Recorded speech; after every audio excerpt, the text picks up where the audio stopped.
It's that time of year where anglers flock to the ice. But this winter, we've had an ice emergency and rescue every weekend in January. Including that one where dozens of people needed help. And so tonight, meteorologist Brittany Merlot brings us an in-depth look at when it's the safest to grab the gear and head out onto the ice. While some of us dread the long winter months, some of us can't wait for the coldest snaps to strike. As the water turns to ice, before you take a step over that crack, there's some risks that keep repeating themselves. It happens so fast. There's no such thing as safe ice, but better ice is going to be developed on the really cold nights we have with not a lot of wind. As the bay begins to freeze from southwest to northeast, the deepest waters freeze up last. That's around Chambers Island. But dangerous ice can be found in places like bends on the bay or the mouth of the Fox River, with colliding water that's beneath it, creating ice that's 20% thinner. Just like the weather, ice is always changing.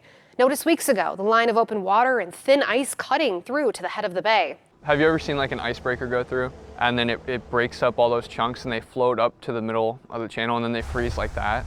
That's rubble ice. The Brown County Sheriff's Office says barge traffic in early January may have weakened the ice on parts of the bay.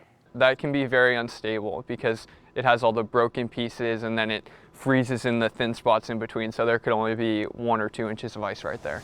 The Coast Guard performs ice-breaking operations on the bay until the Soo locks fully freeze in February.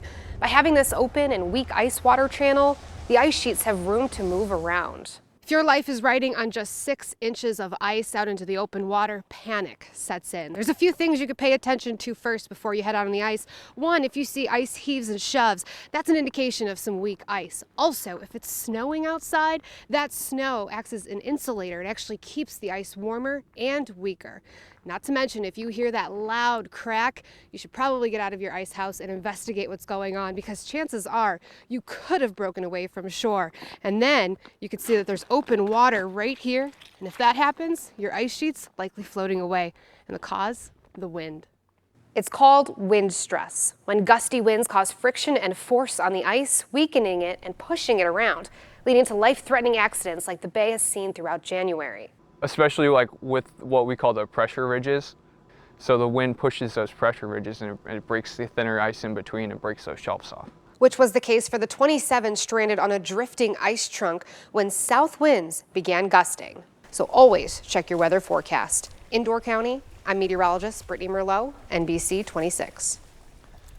And if you were to fall into the cold water, it can, of course, be devastatingly dangerous. With hypothermia, for example, can happen within just minutes.